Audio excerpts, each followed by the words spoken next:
야담상회를 찾아주신 선비님들 감사드리옵니다.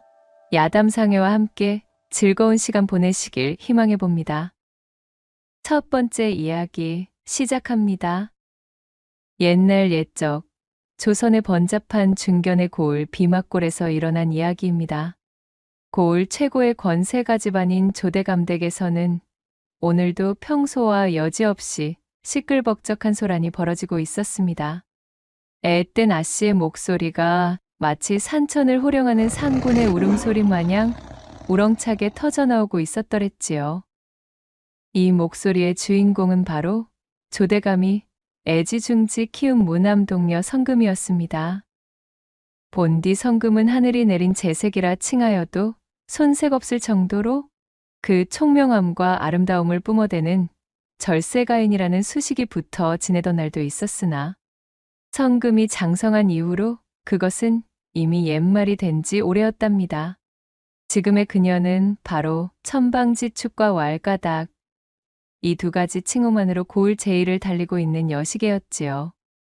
무릇 밖에서 새는 바가지라 한들 안에서만큼은 제 아비의 호통이 무서워 잠자코 지내는 경우가 잦았으나 조대감댁만큼은 예외였습니다.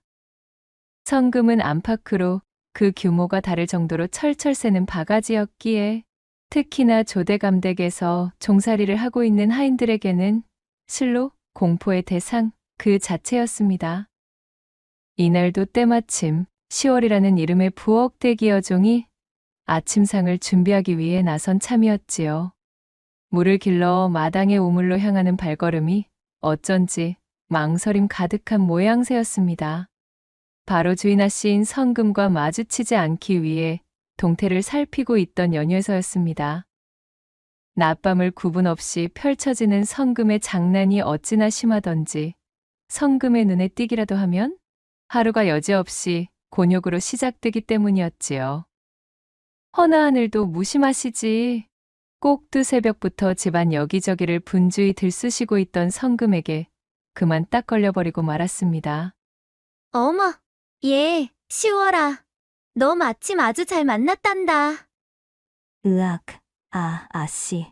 일이 이른 시각부터 이미 기침해 있으셨답니까요? 10월이의 얼굴이 벌써부터 수심이 깊어지고 있었습니다. 방금 저 밑에 개울가에서 너희 서방님을 만났지 무언이? 내 너를 위해 친히 이곳까지 데리고 왔단다. 예, 서방님이요? 아니, 저에게 느닷없이 무슨 서방이 있다 그러셔요. 자신에게 무슨 장난질을 할지 벌써 두려워진 치월이가 잔뜩 경계하며 묻자 성금이 희죽거리며 대답했지요. 그것은 내가 직접 보면 알지 않겠느냐? 자, 여기 입이라도 맞춰보거라. 오늘 밤은 너희 침소에서 이 서방님과 아주 흡족하게 보내도록 하려무나? 깍! 엄마야! 아씨! 말을 마친 성금이 시월이의 목깃 속에다가 어른의 손바닥만한 개구리를 쏙 집어넣으며 낄낄대는 것이었습니다. 시월이는 그야말로 흑빛으로 착색된 얼굴이 되어 저승사자를 만난 표정으로 고래고래 소리 지르며 마당 여기저기를 혼비백산 뛰어다녔지요. 눈물 콧물을 줄줄 흘리며 제발 개구리를 빼내달라 아우성을 치다 그만 거품을 물고 혼절해버렸습니다. 이와 같이 성금은 호기심과 호승심 그리고 주체하지 못하는 왕성한 장난기로 똘똘 뭉쳐있던 천방지축의 여인이었습니다. 그야말로 체력도 여느 사내들 못지않아 지치는 법도 없이 온데를 쏘다니며 제 집 하인들을 골려대는 일로 하루 일과를 시작하는 악취미로 하인들을 공포에 떨게 하였답니다. 어느 날은 새 사냥을 하겠답시고 돌팔매질을 깨우치더니 사정을 살피지도 않은 채 무턱대고 쏘아대는 통에 마당을 쓸고 있던 마당쇠의 머리에 돌이 날아들어 맞박을 깨워놓질 않나. 엄동설한 살얼음판에 몰래 함정을 만들어 놓고서는 머슴을 유인하여 빠뜨리고는 지독한 곧불에 걸리게 하질 않나. 성금의 돌을 넘는 장난질은 그뿐만이 아니었습니다. 다른 대감집의 지체 높은 양반네들은 천하고 더럽다며 제 손으로 직접 손대는 법이 일절 없는 달글? 성금은 무려 달장 속까지 기어들어가 아무렇지도 않게 덥석덥석 잡아드는 것이었습니다. 그리고는 행랑채에서 곤히 잠들어 있는 시월이의 방에 냅다 풀어버려? 아닌 밤중에 달게 푸드덕 날갯짓 통두께를 두드려 맞고 깜짝 놀라버린 시월이가 기어이 졸도까지 하게 만들지 않았겠어요. 또한 어느 날에는 행랑아범의 바지춤 안으로 몰래 불씨가 남아있는 불쏘시개를 집어넣어 행랑아범의 호두알이 경을 치를 뻔했던 날도 있었지요. 게다가 점차 나이가 차게 된 성금의 호기심과 장난질은 더욱 고약해져만 갔으니 남녀지간의 운우지정을 어르는 영역까지 그 호기심을 넓히게 되는 것이었지요. 해마다 장난과 괴롭힘의 강도가 갈수록 고약해져 이를 오롯이 버텨내야 하는 하인들은 정말이지 죽을 맛이었습니다. 지상에나 참말로 이러다 아씨의 장난질에 걸려 경을 치든 요절이 나든 뭔 일 터지는 것은 시간 문제구먼. 내 몸이 후들거려 이 집 종노릇은 도저히 못해 먹겠네 그려. 추노꾼에게 잡혀 멍석마리를 당한다 해도 내 더 이상 요렇고롬은 못 살겠구먼. 양반가에서 일을 하다 도망치는 천비들은 대부분 세경이 짜거나 노역이 몹시 고된 경우였지만 이 조대감 댁에서는 그 궤가 달랐습니다. 바로 성금의 지나친 장난질을 견디기가 어려워 도망치는 하인들이 대부분이었으니까요. 고을 최고의 권세가였던 하늘 같은 조대감의 세를 비호삼아 성금의 말괄량이 같은 장난꾸러기의 행보는 멈출 줄을 몰랐습니다. 그러나 이런 성금에게도 천적은 존재하고 있었으니 조대감 댁에서 이 천방지축 성금을 상대할 수 있는 유일한 사람은 바로 10년째 조대감 댁 살림을 도맡아 처리하고 있는 고씨성의 집사였습니다. 그는 단 한 번도 자신의 실제 이름을 밝힌 적이 없는 조금은 비밀스러운 사내였어요. 그저 자신은 고씨성을 가진 자인이 고가 혹은 고집사 정도로 불러달라고만 하였지요. 언젠가 조대감이 성금에게 넌지시 고집사는 본디 번듯한 가문에서 태어났으며 집안이 통째로 억울한 누명에 휘말려 풍비박산을 맞이하게 된 사연을 품고 있으니 그에게 깊이 관여치도 그를 괴롭히지도 말라 이른 적이 있었답니다. 아무튼 고집사의 숨겨진 사연을 딱하게 여긴 어느 지역 감사의 소개로 그를 조대감에게 소개시켜주게 되었고 고집사의 인품을 알아본 조대감이 자신의 집안에 들여 집사로 일하게 된 처지였습니다. 본디부터 학식이 뛰어났던 고집사는 영민하고 계산에 특히 밝았습니다. 또한 일처리가 시원하여 금세 조대감의 신뢰를 높이 사게 되었지요. 고집사는 어느새 조대감 댁의 중요한 재원으로 발돋움해 있었습니다. 조대감이 고집사를 높이 사는 또 하나의 이유는 바로 성금의 유년 시절 때부터 그녀를 돌본 경험으로 다져져 있는 그의 묻어난 성품이었습니다. 성금의 천방지축을 다루는 솜씨가 매우 능숙하고 유려하여 유독 성금은 고집사 앞에서만은 맥을 추지 못하는 것이었지요. 그녀는 여느 하인들과는 다르게 고집사를 허물없이 대하며 그를 곧잘 따르곤 했습니다. 더욱이 성금의 짓궂은 농이나 장난질에도 눈 하나 깜빡이거나 몸이 흐트러지지 않고 묵묵히 받아주는 고집사의 묻어난 성품은 성금으로 하여금 어른 사내의 의젓함을 깨우치기에 한 점의 부족함이 없었던 것이었습니다. 그러던 중 어느 날 성금의 고약한 장난을 위해 근방의 물가에서 작당을 하다 그만 발을 헛디뎌 풍덩물에 빠져들고 말았고 의외로 깊은 수심에 비단 옷이 흠뻑 젖는 바람으로 성금은 점점 물속으로 빨려들다시피 하고 있었지요. 졸지에 이대로 물귀신과 동행하겠구나 하며 막혀오는 숨에 포기하려던 찰나 어디선가 불쑥 고집사가 달려오더니만 그대로 물에 뛰어들고는 성금을 건져내는 것이었습니다. 아씨, 괜찮으십니까? 고집사. 감았던 눈을 뜨자 걱정 어린 표정으로 자신을 내려다보는 고집사의 얼굴이 보였고 새파래진 입술을 벌벌 떨며 죽음의 공포에 발을 들인 성금은 그만 울음을 터뜨리고 말았습니다. 아씨께서 물에 빠지셨다는 소리를 듣자마자 달려왔습니다.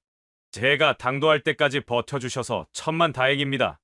이 말을 끝으로 고집사는 바들바들 떨고 있는 성금을 안아 달래주었고, 성금은 그날을 기점으로 제가 빠진 물에 뛰어든 꼬락서니와 똑 닮은 모양새로 고집사에게 풍덩 빠져들고 말았지요. 그렇게 시간이 지나면 지날수록 성금은 이 비밀스러운 고집사의 매력에 점차 물들어가고 있었습니다. 자신의 집안을 숱하게 거쳐간 머슴들과는 그 결이 사뭇 다른 훤칠함과 다부진 외모까지 겸비한 고집사에게 성금은 제 마음을 몽땅 저당 잡힌 상태가 되어 있었습니다. 그 마음은 때때로 밤마다 성금이 발칙한 상상의 나래를 펴게 하는 원동력으로 작용하곤 하였지요. 어머나 세상에, 이게 다 무엇을 하는 작태들이야?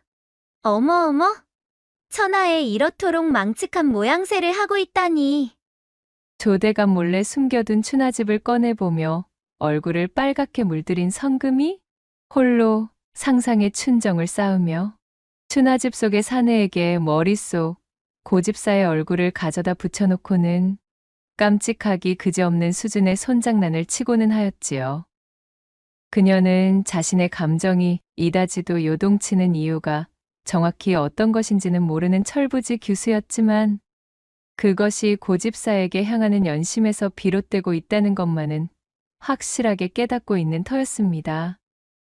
제 장난을 너끈히 받아낼 줄 아는 내구력과 고집사 특유의 어른스러움이 성금의 마음을 간지럽히기에는 부족함이 없었어요. 그녀는 고집사와 대화하며 어울리는 시간들이 가장 즐겁고 재미있었습니다.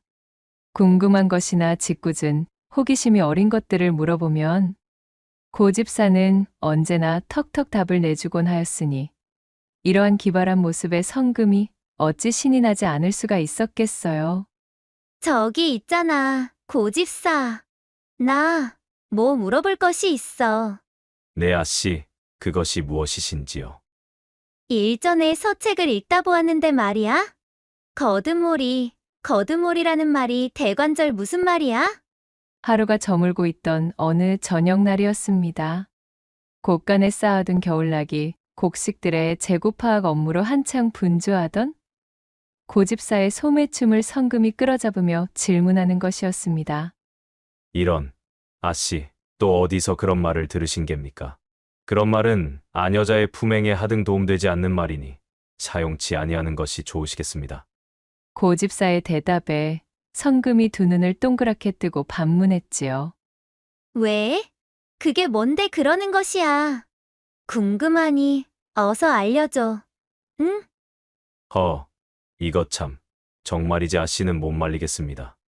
고집사는 어쩔 수 없다는 듯 재고를 작성하던 붓을 내려놓으며 한숨을 쉬고 대답하였어요. 그러니까 거드몰이란 남녀가 의복을 입은 채로 행하는 합일의 방사를 가리키는 말입니다. 합일의 방사? 그렇다면 그것은 설마? 예, 그 설마가 맞을 geb니다.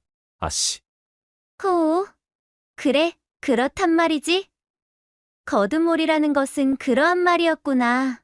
고집사가 난색이 된 얼굴로 주의를 주려 입을 열렸는데 성금이 배시시 웃으며 말했지요. 과연 고집사는 대단해. 고집사는 무엇이든 척척 대답을 내놓으니 질문할 맛이 난단 말이야. 어찌하여 그리도 모든 것을 훤히 깨고 있는 것이야? 과찬이십니다, 아씨. 저라고 하여 어찌 모든 것을 다 알고 있겠습니까? 그저 몰라도 관계없는 것을 아씨께서 늘 물어오시고 저는 때마침 그러한 것들을 알고 있을 뿐 이것이 지식의 척도가 되지는 못합니다. 그렇지만 고집사가 박식하다는 사실은 변함이 없다고 생각하는 바야. 그나저나 아씨, 언제나 그렇듯이 대감마님께서 아씨의 이러한 삿된 호기심이 맺은 갈증을 넙죽넙죽 해갈해주는 비밀인 사가 바로 저라는 것을 아시게 되는 날에는 저의 목숨이 성치 않을 것임은 자명한 일입니다. 그러니 제발 언사의 단정을 기해 주시지요, 아씨. 다른 곳에서도 그런 단어를 함부로 발설하고 입 밖에 내시면 아니 되십니다. 물론 아버님께는 비밀로 할 테니 걱정하지 마. 다른 하인들은 이런 걸 가르쳐 주지 않는단 말이야. 게다가 나는 고집사랑 이렇게 대화하는 일이 너무 즐거운걸? 아버님께 들키게 되면 또 고집사랑 대화도 하지 못하게 나를 방에 연금하실 것이 뻔하지. 아마도 그 재미없는 바느질이나 시키며 여인네들의 덕목을 깨우치라 잔소리를 하실 테고 말이야. 성금이 입술을 삐죽이며 툴툴거리자 고집사가 눈을 깜박이며 물었습니다. 바느질이 그렇게도 재미가 없으십니까? 뭐? 그걸 말이라고 하는 게야? 바느질같이 방구석에 앉아 손이나 놀리는 짓은 따분해서 몸져 누울 것 같단 말야. 참으로 이래서야 조신한 신부가 되시기는 몽땅 글러버렸습니다, 아씨. 아씨께서 장차 어느 집안과 혼사를 치룰지는 아직은 알 수 없겠지만 제가 보기에 아씨의 미래 서방님이 되실 분은 참으로 고생 꽤나 치루실 듯합니다. 어느새 붓을 쥐어들고 곳간의 재고에서 눈을 떼지 않으며 자신의 일에 열중하고 있던 고집사가 가벼운 농담을 던졌습니다. 허나 고집사의 그 말에 성금은 차마 대답을 할 수 없었답니다. 고집사 입에서 흘러나온 서방님이라는 단어가 성금의 가슴 속에 주는 묘한 울림이 심장을 간지럽히느라 그녀의 얼굴이 잔뜩 달아올랐기 때문이었어요. 성금은 뜨거워진 콧김을 잔뜩 뿜으며 생각했습니다. 과연 두려울 것이 없던 자신의 일상에서 이러한 짜릿함을 선사하는 사람은 고집사뿐임을 다시 한번 깨닫게 되었지요. 성금은 배시시 웃으며 고집사의 품에 파고들었습니다. 그와 대화를 섞는 시간들은 참으로 흐르는 물처럼 빠르게만 가는 것이 못내 야속할 지경이었습니다. 고집사는 늘상 있는 일이라는 듯 차분히 그녀를 타이르며 말했습니다. 어찌 이러십니까, 아씨. 큰일 나십니다. 오늘 중으로 재고를 모두 확인하여 대감마님께 보고를 드려야 합니다. 일이 귀찮게 구시다 대감께 들키시면 또 한 시진간 바느질 처벌이 내려지실 겁니다. 허허, 성금이 이 못난 것이 내 이럴 줄 알고 있었느니라. 또 일하고 있는 고집사를 귀찮게 하며 못 살게 굴고 있느냐? 고집사의 말이 끝나기가 무섭게 성금의 목소리를 듣고 곳간으로 들이닥친 조대감이 성금의 귀를 잡아당기며 혀를 찼습니다. 아야야, 아버님. 아프다고요. 이것 좀 놓고 좀. 아이, 진짜?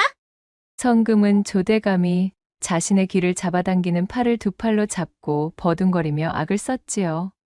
고집사는 조대감의 손에 끌려가는 성금을 바라보며 못 말리겠다는 표정으로 웃어버리고는 다시 자신의 일에 몰두하였습니다. 그렇게 한참 뒤 해가 완전히 저문 시각이었어요. 방에서 바느질 연습이 끝날 때까지는 나오지 말라는 조대감의 엄포가 내려져 자신의 방에 틀어박힌 성금은 체벌로 내려진 바느질감을 마지못해 집어들었습니다. 진짜 끔찍해. 정말 재미라는 것을 찾으려야 찾을 수가 없음에 통탄을 맞이 않을 지경이야. 정녕 다른 집 여인들은 이런 소꿉놀이를 하면서 시간을 축낸단 말이야? 대체 그네들은 무료함이라는 것을 모르는 종자들인가? 바늘로 몇 코 뜨지도 않았는데 벌써부터 지루함이 밀려든 그녀는 입술을 대빨이나 내밀고 양껏 투덜거리고 있었지요. 아, 고집사 보고 싶다. 그러고 보니 고집사는 지금쯤 아까 전 몰두하던 장부를 정리 중이려나? 참말이지. 이런 시시껄렁한 잡스러운 짓이랑 몽땅 때려치우고 고집사랑 꽃구경이나 가고 싶구나. 그리 말하는 성금의 속눈썹에 어른거리는 등잔불이 비추었습니다. 아름드리 그림자가 성금의 얼굴을 감싸고 있었지요. 고집사를 향한 연심이 간질거리고 있는 그녀는 숫제 연정에 푹 빠진 동네 여염집 안악과 다를 바가 없었지요. 성금의 두 뺨이 봉숭아 빛으로 보기 좋게 젖어들고 있었습니다. 그렇게 제 손에 들려있는 바늘을 천에 꿰는 둥 마는 둥 고집사를 떠올리며 멍하게 등잔불을 바라보고 있으려니 성금의 온몸에 달콤한 졸음이 차분히 내려앉기 시작했습니다. 어찌나 맛이 좋던지 꾸벅꾸벅 그녀의 고개가 천근만근 아래로 떨어지고 있었어요. 성금이 잠깐 정신을 놓치고 그 탓에 마지막으로 크게 휘청 하며 성금의 상체가 바닥을 향해 고꾸라졌습니다. 그리고 그때 아뿔싸! 이게 무슨 일인가요? 성금의 몸 동작에 그만 제 방을 밝히던 등잔이 바닥으로 쓰러지고 말았지 뭐예요? 이후에 벌어지는 일들은 그야말로 눈 깜짝할 새에 일어났습니다. 말 그대로 순식간이었어요. 등잔에서 쏟아진 기름으로 성금의 방은 삽시간에 시뻘건 화염에 뒤덮였지요. 그날 오전 고집사에게 실없는 장난을 칠 요량으로 몰래 부엌에서 잔뜩 들고 들어왔던 바싹 마른 집단 더미들이 화근이었습니다. 성금이 정신을 차릴 겨를도 없이 순풍을 탄 돛담배처럼 집단 더미로 옮겨붙은 화염은 문을 등지고 앉아있던 성금의 뒤쪽으로 무섭게 번져나갔습니다. 이거 참으로 큰일이야. 거세진 불길 때문에 밖으로 빠져나갈 수가 없어. 한편 밖에서는 성금의 방문 너머까지 흉포하게 새어나오는 화염을 발견한 하인들이 불이 나게 달려와 바가지며 대하며 손에 집히는 대로 잔뜩 물을 퍼왔습니다. 그들은 불길을 잡기 위해 성금의 방에 닥치는 대로 물을 뿌려댔지만 이미 기세를 머금은 불길은 실로 어마어마했습니다.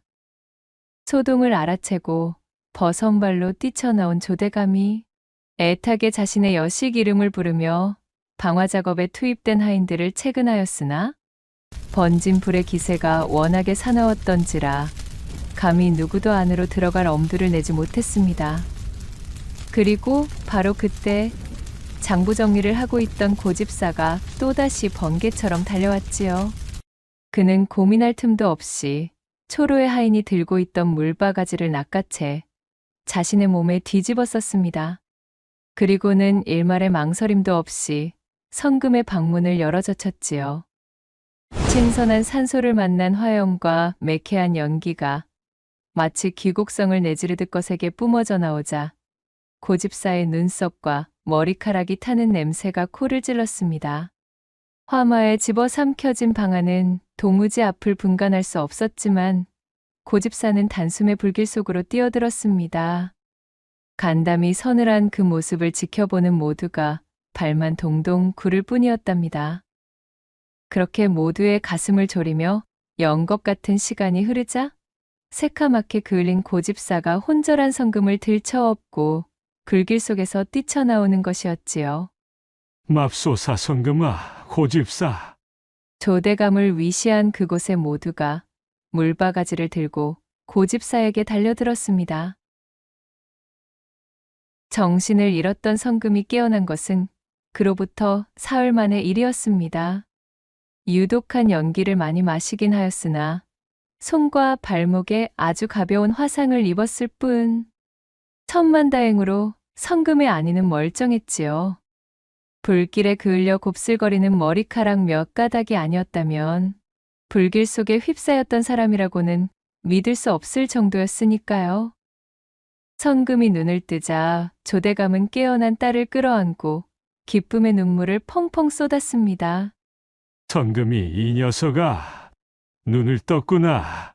내가 잘못되기라도 하면 어쩌나 걱정이 태산이었다. 아버님, 제가 어찌 아무것도 기억이 나질 않사옵니다. 대체 제가 어찌 무사할 수 있었단 말인가요? 성금이 맥 빠진 목소리로 질문하자 조대감이 침통한 얼굴로 답했지요. 그것이 고집사 덕택이로구나. 고집사가 그 불길 속에 뛰어들어가 탄신으로 너를 구해 나왔지 무엇냐. 다만 그 탓으로 화상을 심하게 입어 윗골 큰의원으로 보내 지금 치료 중이냐. 예? 고집사가 저를 말이옵니까? 아버지의 대답을 들은 성금은 그제야 덜컥 겁을 집어먹었습니다. 자신의 부주의로 인해 일이 커졌음을 깨달은 것이지요. 자신을 구하려다 고집사가 크게 다쳤다는 소리를 들었으니 성금의 눈앞이 새카맣게 타들어가는 듯 했습니다. 그녀의 머릿속은 삼경의 어둠이 들이닥친 듯 현기증을 느껴 도로 쓰러질 지경이 되었지요. 결국 고집사를 향한 죄책감과 자신에 대한 원망으로 견딜 수 없었던 성금은 아비인 조대감을 껴안고 펑펑 오열하고 말았습니다. 조대감은 그런 채 여식의 등을 쓸어주며 모든 것이 괜찮을 것이라고 위로를 해줄 수밖에 없었습니다. 그날 이후로 시간은 흐르고 흘러 무려 한 달여 만에 치료를 마치고 의원에서 나온 고집사가 조대감의 집으로 돌아오게 되었습니다. 훤칠하던 고집사의 몸 여기저기에는 중화상을 입은 상처투성이었지요. 한눈에 보기에도 심한 상처들이 남아 그날 화마가 삼킨 때의 긴박함을 고스란히 간직하고 있었습니다. 고집사가 집으로 돌아온다는 소식을 들은 성금이 꼭두 새벽부터 기다리다 대문을 열고 그를 맞이하는 소리가 마당에서 들려왔습니다. 고집사. 괜찮아? 상처가 아프지는 않은 거고? 움직이는 것에 불편함은 없고? 걱정하실 것 없습니다, 아씨. 괜찮습니다. 튼튼한 것이 장점인 저에게 이쯤은 끄떡도 없지요. 그러나 저러나 아씨가 무사하신 것이 천만다행입니다. 그러한 엄청난 화마에 더 이상 불길이 번지지 않았던 것은 하늘이 도우신 덕택입니다. 몸이 저리 만신창이가 되고서도 자신부터 걱정하는 고집사를 본 성금은 내내 참고 있던 눈물을 왈칵 쏟아내기 시작했답니다. 고집사. 정말 미안해. 정말이지. 너무 미안해. 모든 것이 다 내 잘못이야. 내가 조금만 조심성이 있었다면, 내가 조금만 얌전한 아이였다면, 천방지축 왈가닥에 성정이 없었으면, 그랬으면 고집사가 이런 꼴을 보지는 않았을 텐데. 그 옛날 물속에서 나를 건져주었을 때, 그때 깨달음을 얻고 얌전한 아이가 되었으면 좋았을 것이라고 얼마나 생각했는지 몰라. 나 때문에 물세례도 모자라 이제는 불까지. 난 정말 구제불능이야. 흡사 어미의 눈치를 보는 갓난아이처럼 통곡하느라 눈물과 콧물 범벅으로 엉망이 된 성금. 그런 그녀를 내려다보며 고집사는 그저 사람 좋은 웃음을 보일 뿐이었어요. 어이구, 그만 울음을 그치십시오, 아씨. 이거 참으로 다 큰 처자가 우는 모습이 이것이 무엇합니까? 재통을 지키셔야지요. 아래 것들이 보면 면이 서지를 않습니다. 아씨가 일이 무사하시니 그것으로 다 되었습니다. 고집사는 울음에 삼켜져 딸꾹질까지 하는 성금을 다정하게 위로해 주었습니다.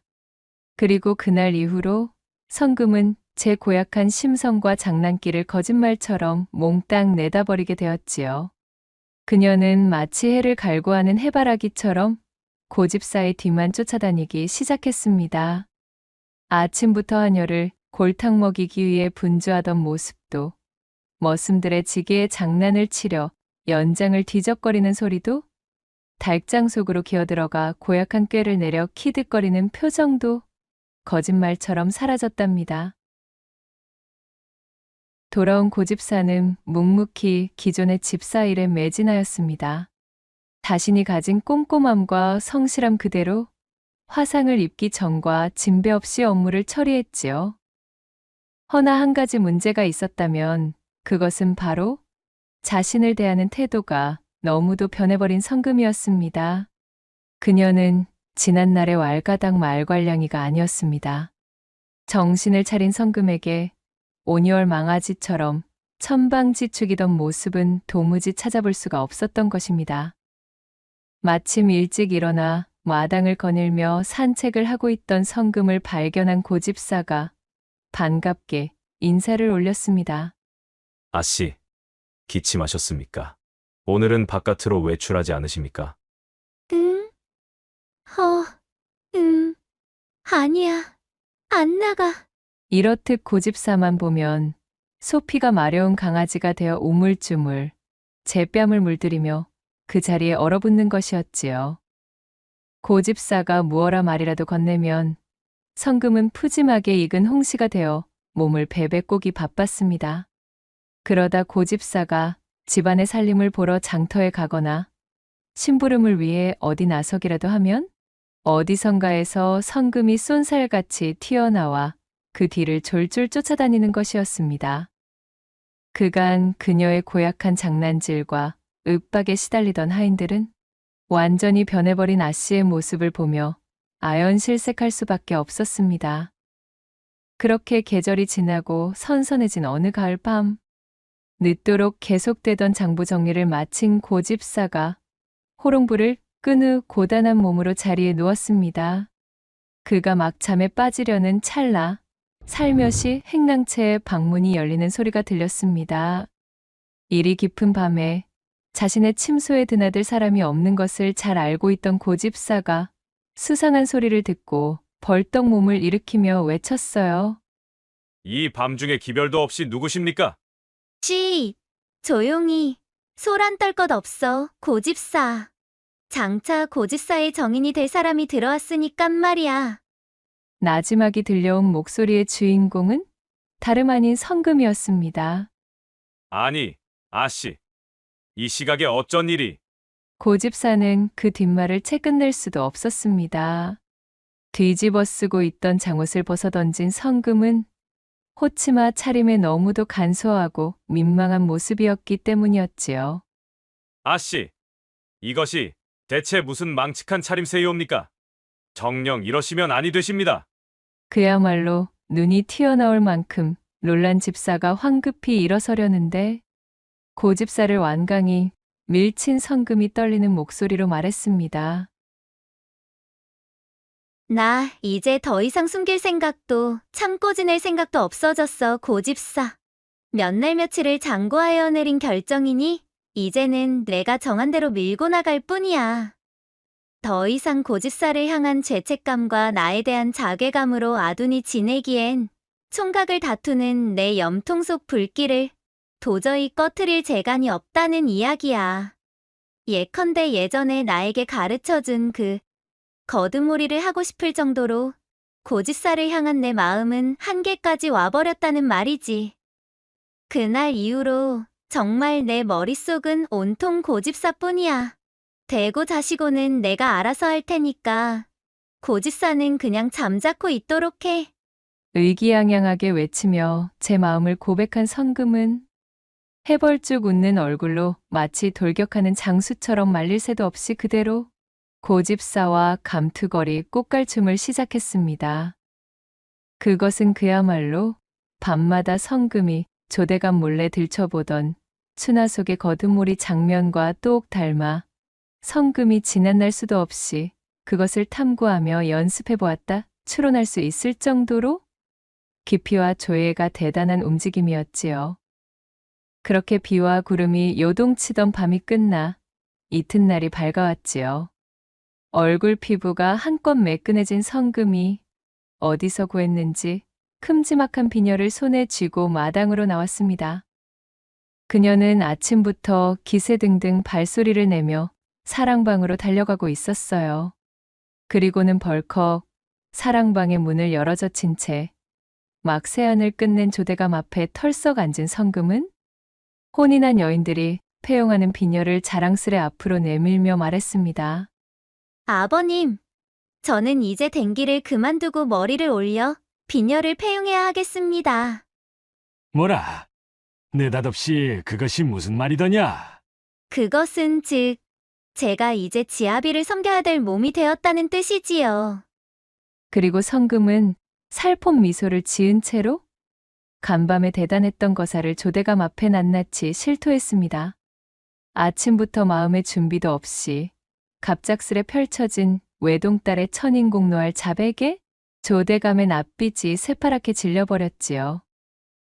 이제껏 제 여식의 말괄량이 행보를 눈감아주며 지내왔지만 이다지도 천지가 개벽할 일이 일어나리라고는 생각지 않았던 조대감이었습니다. 세상의 사대부 명문 양반과의 혼인도 하지 않은 여식이 그래 제 집의 행랑채에 기거하는 집사를 그것도 아녀자 쪽이 먼저 찾아들어 사내와 합의를 맺다니요. 하지만 그런 조대감의 눈치는 아랑곳없이 성금이 말했습니다. 아버님, 일이 이렇게 되었으니 저는 이 비녀를 꽂아 고집사의 배필이 될 일만 남아버렸습니다. 그러니 아버님, 고집사를 제게 넘겨주셔야만 하겠습니다. 아니, 뭐가 어쩌고 어째? 이 철없는 것이 정령실성이라도 한 모양이로구나. 순식간에 집안이 발칵 뒤집히고 말았습니다. 아무리 여식의 목숨을 2번이나 구해준 생명의 은인이고 착실하고 똑똑한 청년이라 한들 고집사는 고용인으로 부리고 있는 하인의 신분이었으니까요. 권세가 집안의 외동딸을 하인에게 선뜻 내어주는 일은 쉽지 않은 노릇이었답니다.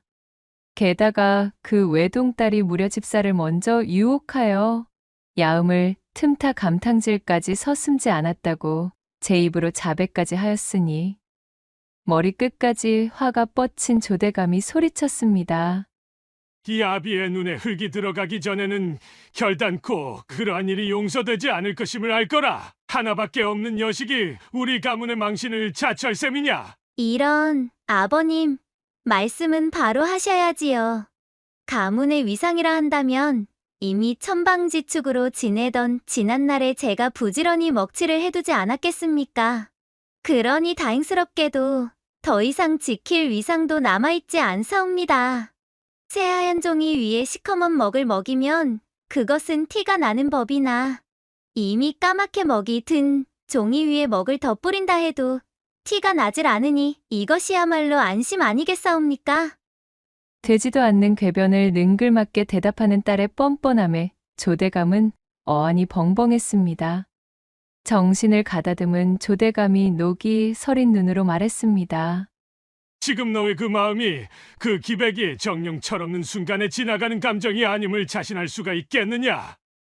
내가 진정 집사를 마음에 품고 있다면 목숨과도 바꿀 용기가 있느냔 말이다. 네, 있습니다. 고집사가 화마에서 절 구해주었듯이 절하고 못할 것이 어디 있겠사옵니까? 그래, 그렇단 말이지.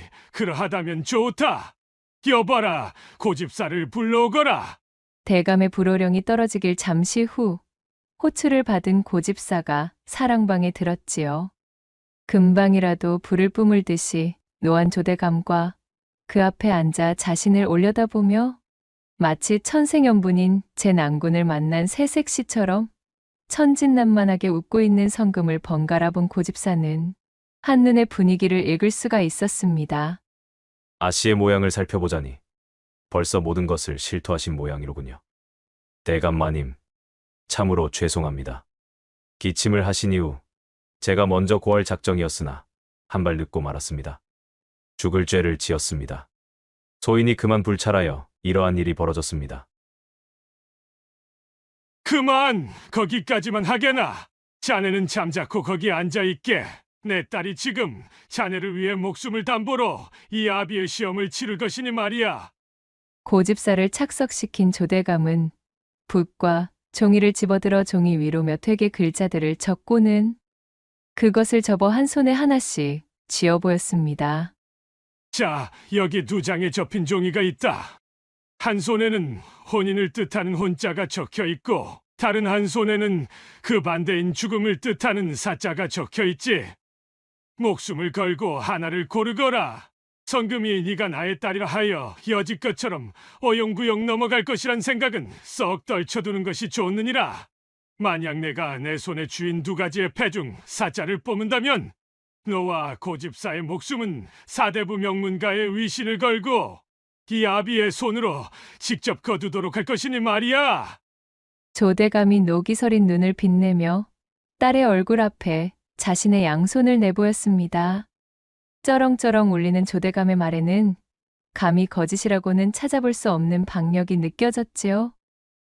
이에 긴장한 고집사가 마른 침을 삼키며 무릎을 꿇고 조대감에게 사죄를 올리려는 찰나 어허, 멈추셔요. 제 서방님이 되실 분이 그 무릎이 그리도 가벼워야 쓰겠습니까? 그러더니 성금은 일말의 고민도 없는 동작으로 조대감의 왼손에 쥔 종이패를 골라잡고는 그럼 아버님, 저는 이쪽의 종이로 택하겠어요. 라고 말하더니 펼쳐보지도 않은 그대로 등잔불로 가져가 태워버렸습니다. 아니, 이게 지금 무슨 짓이더냐? 종이패를 펼쳐보지도 않고 태워버리다니! 어리둥절하여 묻는 조대감의 목소리에 그녀가 한껏 진지해진 표정으로 말을 이었습니다. 이유를 말씀드리겠습니다. 자, 아버님의 남은 오른손에 잡고 계신 종이를 펼쳐보셔요. 거기에 혼인이라 쓰여 있다면 당연히 제가 뽑아 태워버린 종이는 죽음일 테니 제 목숨을 기꺼이 내어놓겠습니다. 허나 아버님의 손에 남은 종이에 죽음이라 쓰여 있다면 제가 뽑아 태운 종이는 그 반대인 혼인임이 당연하므로 고집사를 제게 내어주셔야 합니다. 어떠신가요? 제 말이 맞지요? 그러니 어서 펼쳐 보이셔요. 성금의 말을 들은 조대감의 표정이 천천히 굳었습니다. 그것은 마치 외통수를 맞은 듯한 표정이었답니다. 딸의 눈에 서려 있는 총기와 결연함을 읽으며 한참 동안이나 말이 없었지요. 이윽고 조대감은 오른손에 쥐고 있던 종이를 등잔불에 붙여 태우고는 나지막이 말했지요. 고집사, 네, 대감어른. 내 딸아이를 잘 부탁함세. 아무래도 내가 이 아이를 얕잡아 보고 있었나 보구만.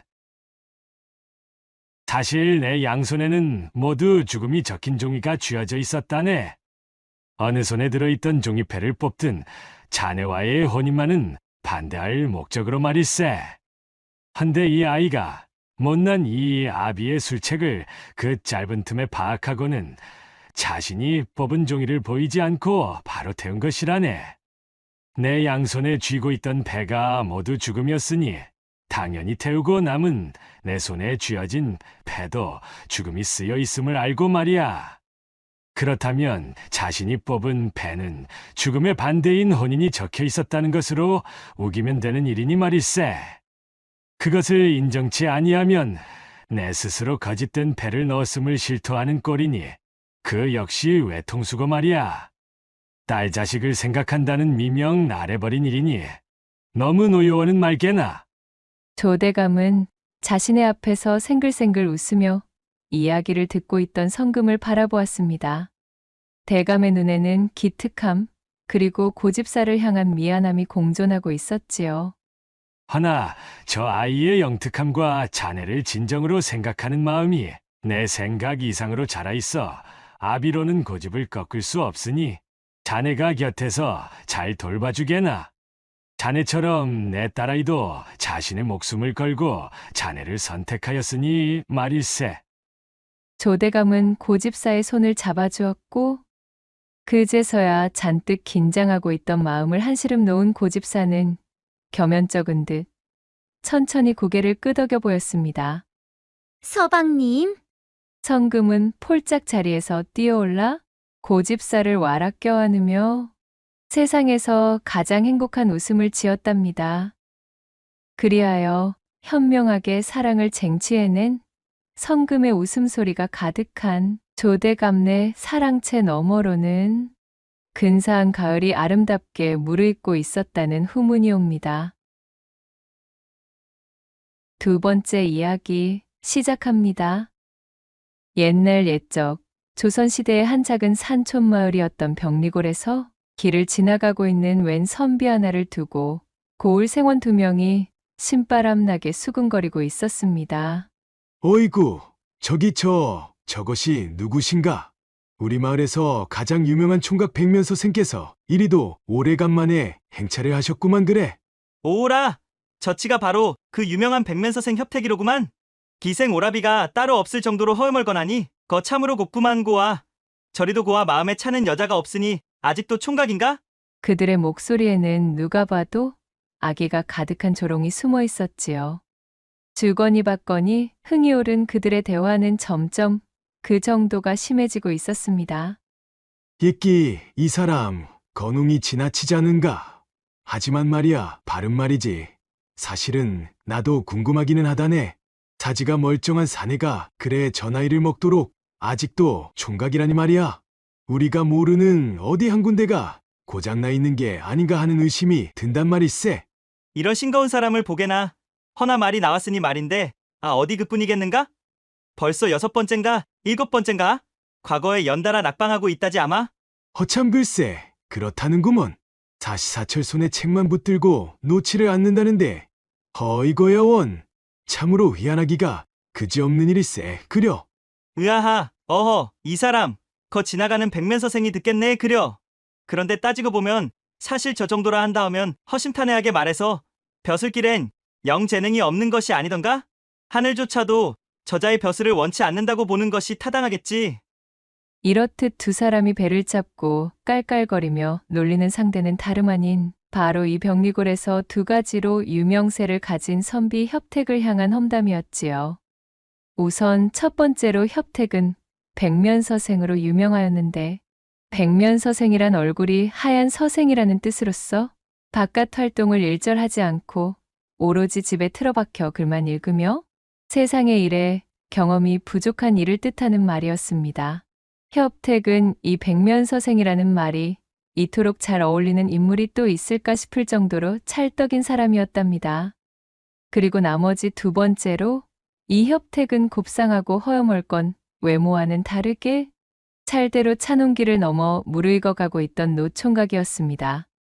글자 나부랭이를 읊던 선비들 중 여색을 멀리하는 호인들도 있기는 한 법이었지만 이 협택은 그야말로 여자와는 손목 한번 맞대본 일이 없는 숙맥 중의 숙맥이었지요.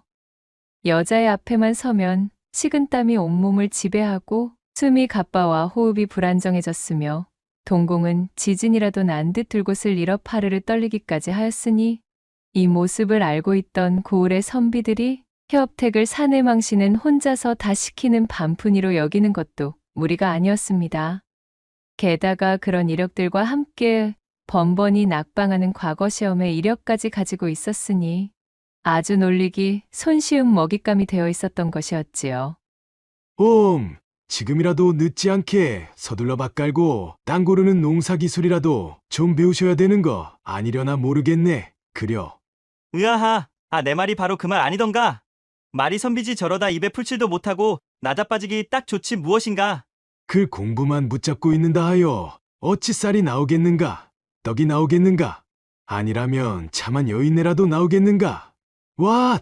이 협택이 오늘처럼 어쩌다 고을 어귀라도 지나칠 때면 그를 발견한 고을의 생원이나 진사 같은 선비들이 저마다 한마디씩 협택을 향해 들으라는 듯 쑥덕거리기 일쑤였습니다. 매사 소심하고 원체 타인과 다투는 것을 즐기지 않는 성미였던지라 수컷스러움이 부족한 곱상하고 여린 협택의 외경까지 더해지니 사람들이 그를 낮잡아 보는 데에 한몫 거들고 있었던 것이지요. 협택은 자신을 향해 가감없이 날아오는 그들의 비아냥을 짐짓 들리지 않는 척 헛기침을 하며 무시하였습니다. 그 모습을 본 선비들의 웃음소리가 더욱 커지자 협택은 한숨을 쉬고는 고개를 숙이고 발걸음의 속도를 높여 빠르게 지나쳐버렸지요. 올해의 급제자 발표가 끝나고 응시자들이 모두 돌아가 한산해진 과거 시험장, 기운 빠진 걸음으로 터벅터벅 나서는 이가 하나 있었으니 바로 협택이었습니다. 내 이다지도 열심히 책을 들여다본들 무슨 소용이겠는가. 과거 시험장에 당도하여 시제로 나오는 글자만 보았다 하면 내 머릿속이 마치 새하얀 화선지가 된 것 마냥 텅텅 비어버리니 말이야. 이게 도대체 어찌된 변고인지 참으로 답답한 노릇이구나. 잡아둔 주막의 방으로 돌아온 그는 근심 어린 좌절을 섞은 한탄을 구슬프게 읊고 있었습니다. 자신을 향한 마을 사람들의 비아냥이 허튼 소리는 아니었던 것이, 협택은 도통 과거길에만 오르면 제 본 실력을 펼치지 못하는 이상한 불운함을 가지고 있었기 때문에 연일 낙방의 고배를 마시고 있던 선비였지요.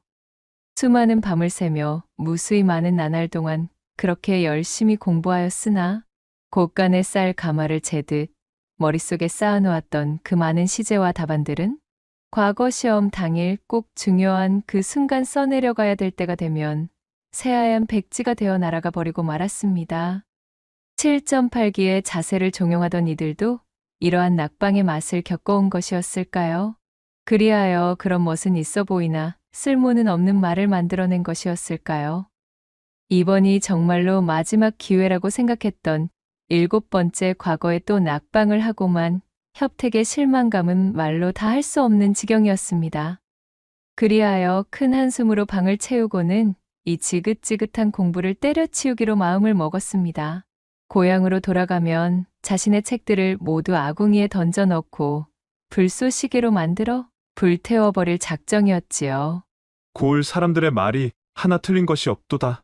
이리도 열심히 문을 두드렸으나 손에 쥐지 못한다는 것은 예게는 재능이 없다는 말과 같은 게지.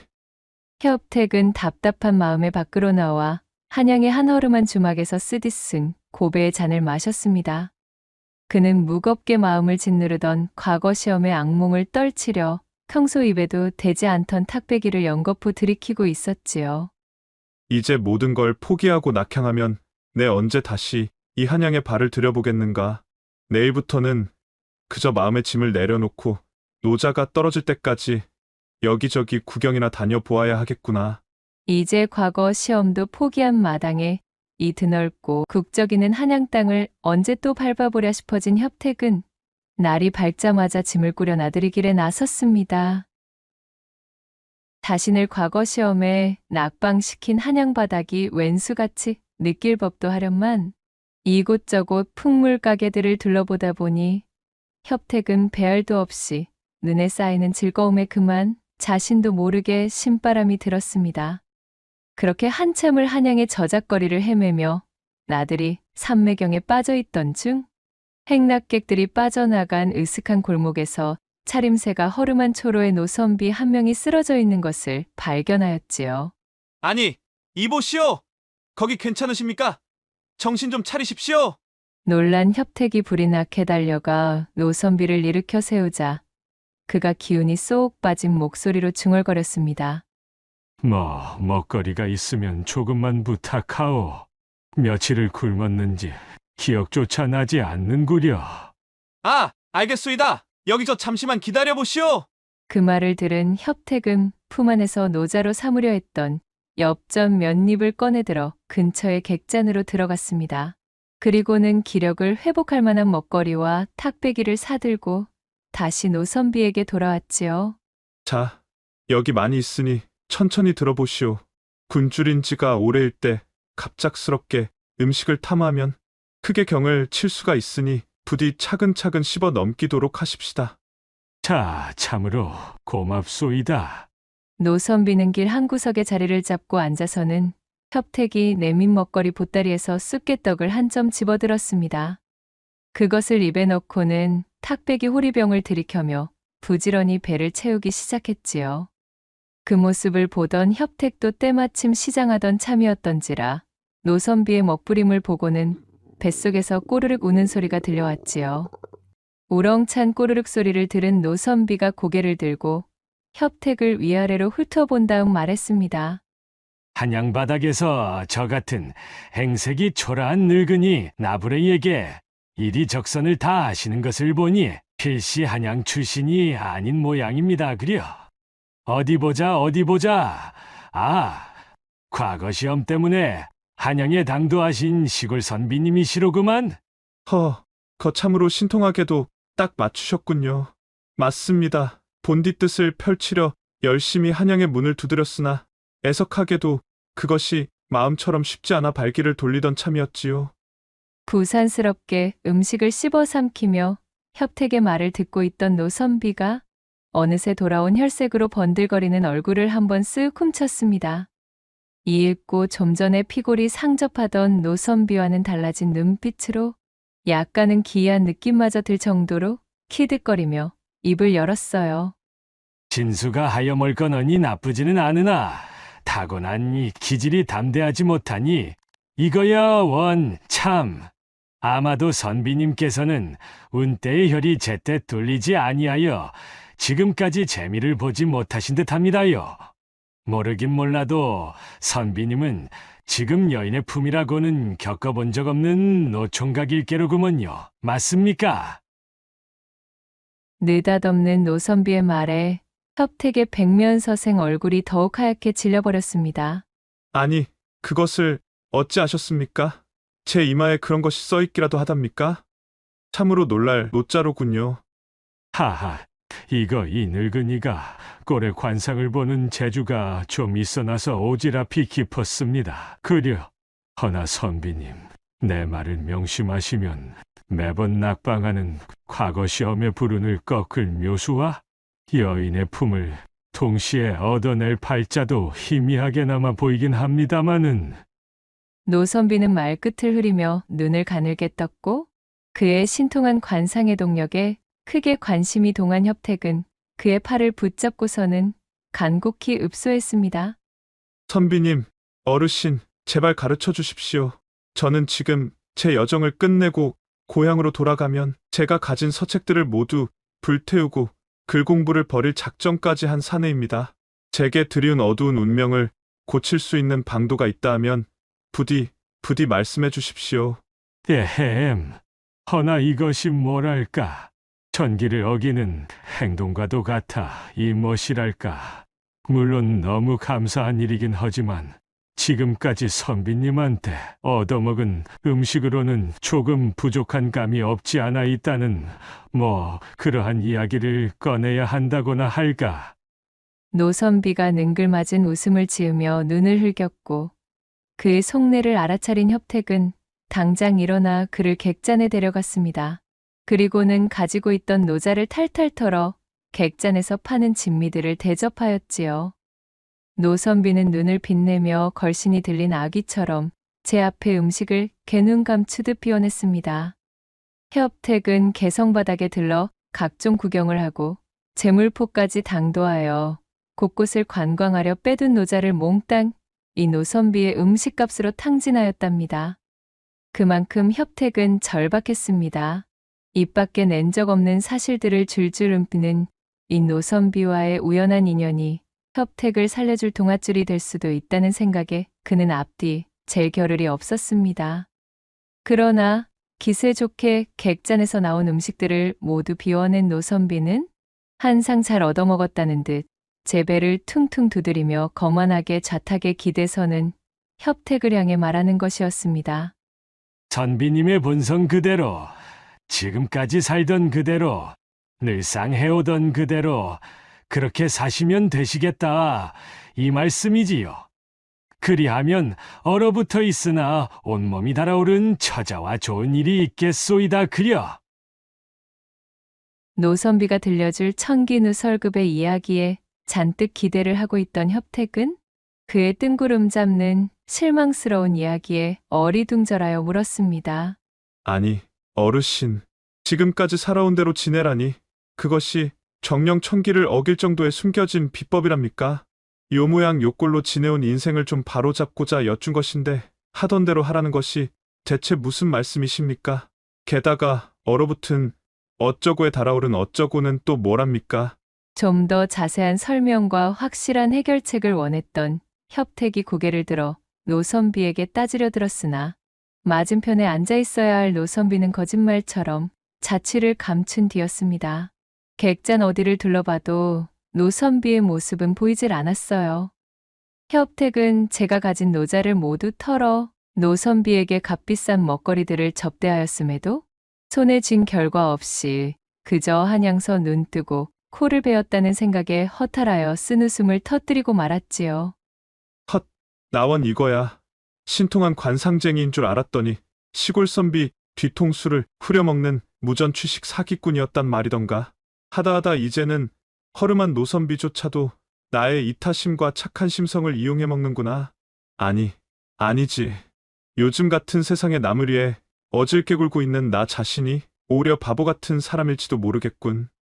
아주 좋은 공부를 했다 손치고 비싼 학창료를 지불하였다 여기고 말아야겠구나. 한양바닥은 역시 무서운 곳이야. 그렇게 협택은 애잔함이 묻어나오는 몸짓으로 한숨을 흘렸습니다.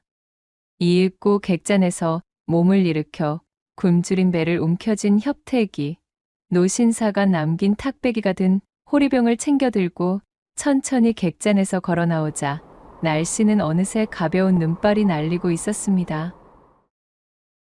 그 좋다는 단양팔경 구경을 위해 꼬깃꼬깃 아껴두었던 노자가 노선비의 입속으로 들어간 음식값으로 모두 동인하고 더는 한양에서 체류할 여비가 없었던 협택은 할 수 없이 고향 땅을 향해 발걸음을 옮기며 옷깃을 여몄습니다. 그렇게 중년까지 당도하여 고개를 넘으려는데 축 처진 협택의 어깨 위로 굵은 눈발이 떨어지기 시작했지요. 그새 더욱 거세진 눈발이 휘날리더니만 이내 묵직한 폭설로 변해버렸습니다. 이거 큰일이로구만. 날씨가 이리도 거세질 줄이야. 내딛는 발길에는 눈이 허리춤까지 푹푹 들어갔고 협택의 시야는 혼탁한 눈발 때문에 앞이 분간되지 않을 지경이었습니다. 점점 기온도 큰 폭으로 떨어지는 데다 초행이던 길마저 잃어 몸을 가누지 못하니 무서운 추위와 허기가 협택을 짓누르고 있었어요. 갈수록 태산이로구나. 처량하다는 말조차 아까울 정도로 공궁하기가 이루 말할 수가 없군. 이대로 체온을 잃었다가는 비명행사가 눈앞이겠구만. 참으로 과거에 낙방한 백면서생의 말로 답겠구먼. 그래. 그는 주막을 나설 때 조금 얻어왔던 표주박에 담아놓은 약주를 꺼내 들고는 벌컥벌컥 들이켰습니다. 어이구, 빈속에 들어간 약주가 몸 전체에 퍼지자 협택은 걸음을 옮기기 힘들 정도로 정신이 아득해져만 갔습니다. 몽롱한 발걸음을 놀려 길 닿는 대로 걸어대기를 반 시즌쯤 지났을까요? 협택은 더 이상 눈발이 날리는 겨울의 고개를 넘을 수 있는 상황이 아니었습니다. 몽땅 소진한 체력과 얼큰하게 달아오른 술기운, 그리고 하는 것마다 풀리지 않는 자신의 신세까지 될 대로 되라는 식의 마음이 협택을 지배하고 있었지요. 이윽고 온몸이 공중에 붕 뜨는 듯한 느낌을 받으며 아련해지는 정신줄마저 끊겨 그는 그대로 눈밭 한가운데 쓰러져 까무러치고 말았습니다. 이곳은 어디인고? 깨질 듯한 숙취와 혼미함에 얼굴을 찌푸리던 협택이 눈을 뜨고 정신을 차렸을 때 낯선 방 안에서 따뜻한 온기가 느껴졌습니다. 그가 정신을 차리며 몸을 일으키려는데 자신의 눈앞에 얼핏 비치는 새하얀 소복 차림의 한 처자를 발견했지요. 맨정신의 협택이었다면 처자를 상대로 말 한마디 제대로 꺼내기도 힘들었겠지만 지금의 그는 몽롱함에 제정신이 아니었습니다. 이보시오. 당신이 나를 구제한 것이오? 참으로 감사하기 그지없는 일이구려. 정말이지. 그대가 아니었으면 이 엄동설 안에서 영락없이 통장이 될 뻔하였거늘. 밀려오는 두통을 애써 참으며 협택이 처자를 향해 감사를 표했습니다. 하지만 의뢰 처자 쪽에서 들려와야 할 겸양의 인사 같은 것은 일절 없었습니다. 숨소리 하나 들리지 않는 스산한 정막만이 협택을 맞이할 뿐이었어요. 이를 이상하게 여긴 협택이 고개를 들어 처자를 바라보았습니다. 그녀는 핏기 하나 없이 새하얀 피부에 이승의 사람인지 저승의 사람인지도 구분할 수 없을 정도로 기가 막힌 몽롱한 기운을 뿜고 있는 것이었습니다. 저기, 이보시오. 뭐라 대꾸를 좀 해주지 않으시겠소? 그리 섬뜩하게 입을 닫고 계시니 내가 꼭 망자와 이야기하는 사람 같구려. 주변에는 아릿하게 퍼진 향내음이 협택의 코를 간지럽히고 있었지요. 그 와중에도 여전히 아무런 반응도 없는 처자의 낯빛을 읽으려니 어쩐지 온몸의 기운이 빠진 듯한 감각에 제 뜻대로 움직여지지 않는 것이 허우적대며 물속을 거니는 느낌이 든 협택은 의아한 기분으로 생각했습니다. 기이하도다. 이것이 꿈인가, 생시인가? 어쩌면 나는 벌써 죽어 나자빠져 저승의 문턱을 밟은 것일지도 모를 일이구나.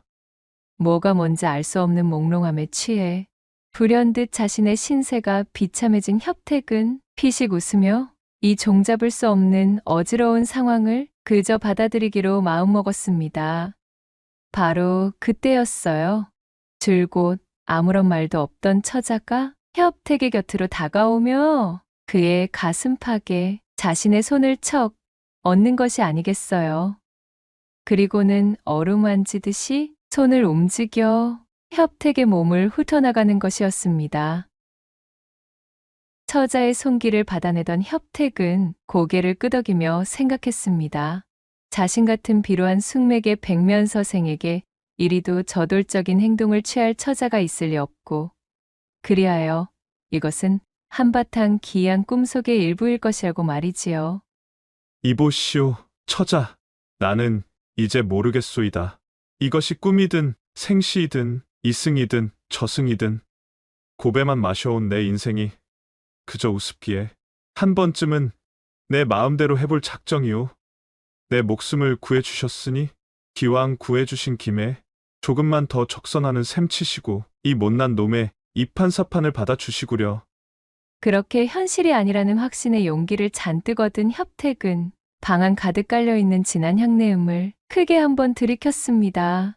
그리고는 방 한쪽에 어슴풀에 켜져 있던 송화를 끄고 처자의 곁으로 다가섰지요. 그리하여 비몽사몽 간에 사랑을 나누게 된 협택. 한참이나 실랑이를 벌이며 얼렁뚱땅 일을 치르고 있는데 무언가 이상해도 단단히 이상했습니다. 그것 참. 이것이 무슨 조화인지. 협택이 땀이 뻘뻘 흐를 만큼 열성을 다해 갖은 음양의 조화를 부리는데도 자신의 품에 파묻힌 처자의 몸은 마치 동태 마냥 차갑기 그지없었습니다. 칼바람이 부는 얼음장에 갇힌 마냥 서늘한 냉기가 감돌고 있지 뭐겠어요. 이리도 격렬히 합판을 치르고 있음에도 불덩어리가 되어 타올라야 할 자신과 처자의 육신은 냉랭한 기운이 뿌리 박혀 좀채불이 붙을 생각을 하지 않는 것이었어요. 그야말로 이승의 감각이 아니었지요. 두려움과 기묘함이 공존하는 합일에 마침내 마지막 순간에 당도하고는 털썩 쓰러지고 말았는데요. 그렇게 눈도 제대로 뜨지 못한 협택이 비몽사몽 간에 합판을 하고 나자 처자는 이제 그만 되었다는 듯 자신의 옷가지를 주워 입고는 협택의 옷도 정성스럽게 입혀주었습니다. 비록 서늘한 냉기가 흐르는 방사였지만 다정하게 자신을 수습해주는 처자에게 끈끈한 춘심을 느낀 협택이 빙그레 웃으며 말했습니다. 보시오. 그대여. 참으로 고맙소이다. 거듭 고맙다는 말을 아끼지 못하겠소. 오늘 그대에게 받은 은혜로 내 남은 인생을 버틸 기운이 되겠구려. 협택은 몽롱함에 취해 자신이 무슨 소리를 내뱉는지도 알지 못한 채 그녀를 껴안고는 깊은 잠 속으로 빠져들었습니다. 그리하여 머나먼 곳에서 희미하게 새벽 딸기 우는 소리가 들려왔고 새아침에 동창이 밝아왔습니다. 한껏 개운해진 몸으로 잠에서 깬 협택. 이윽고 마른 세수를 하며 기지개를 켠 그는 주변을 둘러보고는 아연실색하지 않을 수 없었습니다. 자신의 품에 안겨 있어야 할 처자는 온데간데 없고 자신이 누워있던 방은 버려진 지 좋기 몇 년은 되어 보이는 흉흉하기 그지없는 폐가였던 것이지요. 바닥엔 잡동사니와 낙엽이 뒹굴고 있었고 문풍지들엔 구멍이 숭숭 뚫려 밝은 날에 봐도 섬뜩하기가 이루 말할 수도 없는 장소였습니다. 아니, 대관절 이것이. 협택은 몸을 일으켜 옆방으로 건너갔어요. 그런데 웬걸, 이게 무슨 조화인가요? 그곳에는 동사한 듯한 모양새의 시신 세 구가 멍석에 말려 놓여 있었습니다. 으아, 이것이 무엇인가? 멍석 중 하나를 들춰본 협택은 그 자리에서 엉덩방아를 찌우며 넘어지고 말았습니다. 멍석 아래의 시신은 분명 간밤 자신과 합판을 치룬 그 처자였던 것이지요. 나머지 두 구의 시신은 처자의 부모로 보이는 노인과 노파의 것이었습니다. 우악! 사람 살려! 그야말로 뒷덜미가 쭈뼛 써버린 협택은 미친 사람처럼 소리를 빽 지르고는 뒤도 돌아보지 않고 불이 나게 뛰쳐나와 미친 듯이 내달리기 시작했습니다. 차를 파고드는 한겨울의 차디찬 공기에도 온몸에서 땀을 비오듯 쏟으며 도망치던 협택. 그렇게 얼마나 달려댔을까요? 헐떡거리는 숨을 고르며 잠시 멈춰 서고는 뒤를 돌아 자신이 도망쳐온 폐가 쪽을 바라보았습니다. 한껏 땀을 빼자 비로소 머리가 맑아져 생각이 올바로 선 것이었지요. 협택은 입김이 펄펄 나오는 중령 한복판에 멈춰선 채 고개를 저었습니다. 아니지, 아니야. 내 비록 입신양명은 하지 못하였기로서니 마지막까지 이리 부끄럽게 행동할 수야 없지. 이승의 사람이었든 저승의 사람이었든 간밤 내 목숨을 구해준 존재 아닌가. 얘도 다하지 않고 내빼는 것은 금수만도 못한 처사일이라. 협택은 침을 꿀꺽 삼키고는 이내 굳게 마음을 정한 듯 발길을 되돌려 폐가로 돌아갔습니다. 그는 정성스레 시신을 수습하고는 마당에 널브러져 있던 호미 하나를 주워들었습니다. 그리고는 남양의 햇살이 잘 드는 뒷산자락으로 당도하여 눈을 치우고 구덩이 3개를 팠습니다. 꽁꽁 얼어붙은 땅바닥을 파내는 것이 여간 힘든 일이 아니었지만 그는 자신의 도포 자락이 더럽혀지는 것도 아랑곳하지 않고 열심히 땅을 파내려 갔습니다. 휴, 그래 이 정도면 얼추 되었다고 볼 수 있겠구나. 협택은 파낸 자리에 정성스레 3사람을 묶고는 끙끙거리며 땅을 덮어 봉분도 올려주었습니다. 표주박에 남아있던 약주도 한 잔씩 따르고 어설프지만 제도 지내 그들의 넋을 기려주었지요. 부디 극락왕생하소서. 내 자세한 사연은 모르겠으나 이 모진 세상 한이라도 헐을 풀어버리시고 저 세상에서는 행복하게들 사시오. 그렇게 녹초가 될 정도로 모든 일을 끝마치고 돌아오니 온종일이 걸려 또다시 날이 저물어 있었습니다. 어디 보자. 이제 마지막 일만 남았구나. 잠시 묵념하며 마음속으로 예를 올린 그는 곰방대를 붙이던 부싯돌을 꺼내 들어 처연하게 자리 잡고 있던 폐가의 불을 놓았습니다. 이로써 다른 나그네들이 홀릴 일은 없겠지. 이젠 모든 것이 홀가분하고 안심이로구나. 활활 타오르는 폐가의 불을 바라보는 협택의 얼굴에는 힘들고 지쳤지만 뿌듯한 개운함이 서려 있었어요. 성큼성큼 발걸음을 내디뎌 지친 기색도 느끼지 못할 기세로 산 넘고 물을 건너 그렇게 정처 없이 밤길을 걷다 보니 어느새 협택의 눈앞에 주막 하나가 들어왔습니다. 귀신이라도 씬 몰골로 들이닥친 협택을 본 주모가 화들짝 놀라며 입을 열었지요. 어이구, 총장이라도 치우고 온 사람 행색이시오. 협택의 사연도 모른 채 농일합시고 건넨 그 말에 협택은 쓰게 웃고는 말했습니다. 뭐 그럭저럭 비슷하오. 그나저나 여기가 대체 어디오? 내 길을 잃고는 하염없이 걷다 보니 예까지 당도하였는데 도통 어디인지 모르겠구려. 그리고는 주모에게 자신한테 일어났던 꿈만 같던 그 모든 상황들을 몽땅 설명해 주었지요. 그의 이야기를 가만히 듣고 있던 주모가 별 희한한 사람 다 보겠다는 표정으로 말했습니다. 예끼 여보시오. 그 말을 나더러 믿으라는 것이오. 선비님께서 말씀하신 그 중령곡에는 여기서 자그마치 150리도 넘게 떨어진 곳이오.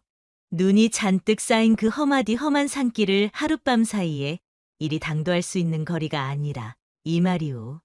꿈속의 여인과 가지신 시간은 퍽 재미가 좋으셨겠지만은 약주가 지나치셨거나 아직 꿈에서 헤어나지 못한 모양입니다. 그려. 들어본 소리 중에 가장 믿을 수가 없는 소리구만. 싱거운 소리 그만하고 방에 들어가 뜨끈하게 몸이라도 녹이시오. 아실란가 모르겠소만은 선비님 몸에서 시치가 진동을 합니다요. 협택의 말을 믿지 못하는 주모가 뱉은 시치라는 말에 협택은 그저 웃어버렸습니다. 시취라. 하기사, 그렇겠지.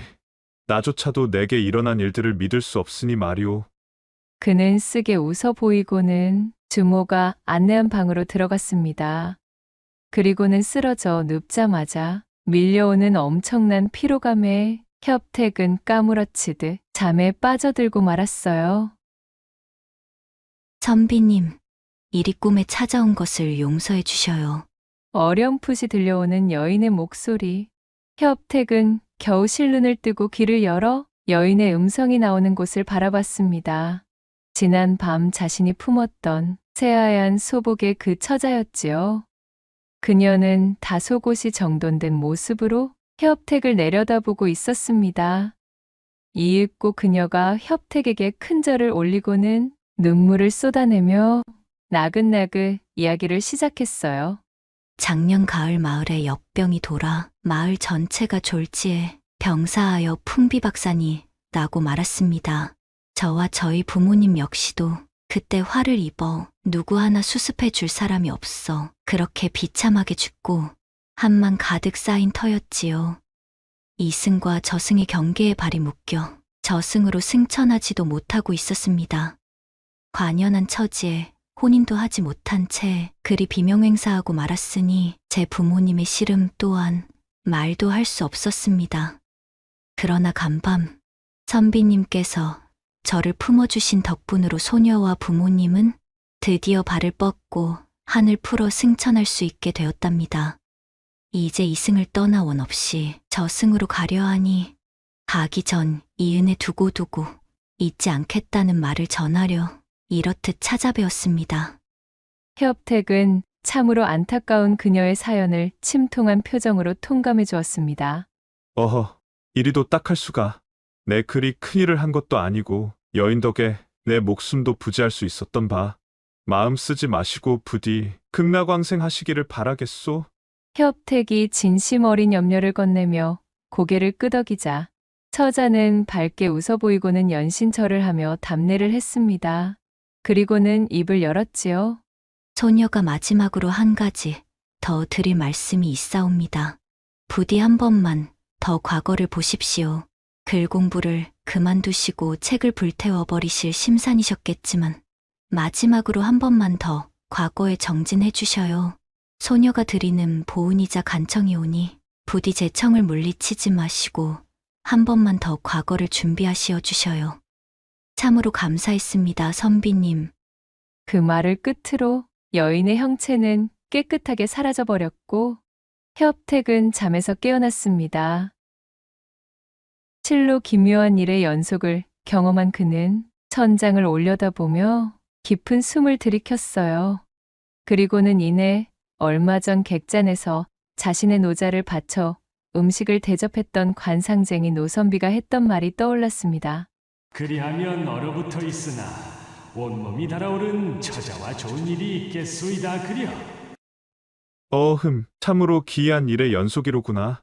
어쩌면 그 노선비는 사기꾼이 아니라 참말로 내게 총기를 누설했을 수도 있겠다는 생각이 든다.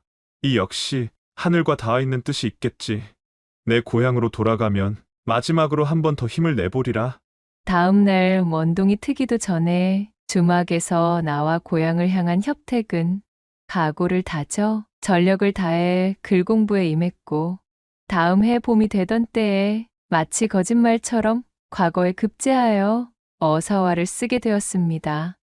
마치 관상쟁이 노선비가 읊어준 대로 숙맥이지만 마음만은 어질고 착했던 협택이 늘 그래왔듯 늘 하던 대로 이타심을 발휘하여 착한 마음으로 행동한 것이 끝끝내는 빛을 발하고 그 결실을 맺을 거라는 것을 알려주기라도 하듯 말이지요. 협택은 보기 좋게 자신을 비웃던 서생들이 있는 고향으로 금이 환영하였습니다. 이제는 그 누구도 협택을 앞에 두고 험담 따위는 할 수가 없었지요. 감격에 겨웠던 협택은 그 뒤로도 매해 여인과 그 부모의 묘에 방문하여 빠짐없이 제사를 지내주고 넋을 위로해 주었습니다. 그 후 벼슬길에 오른 그는 민생을 굽어 살피는 관리가 되어 조정에서 그 이름을 높여 그토록 염원하던 입신양명을 이루게 되었다는 후문이 옵니다. 낭독해드린 이야기가 선비님들 마음에 드셨다면 구독과 좋아요, 댓글로 야담상회를 응원해 주셔요. 늘 잊지 않고 야담상회를 찾아주시는 여러분들 시청해 주셔서 참으로 감사하옵니다.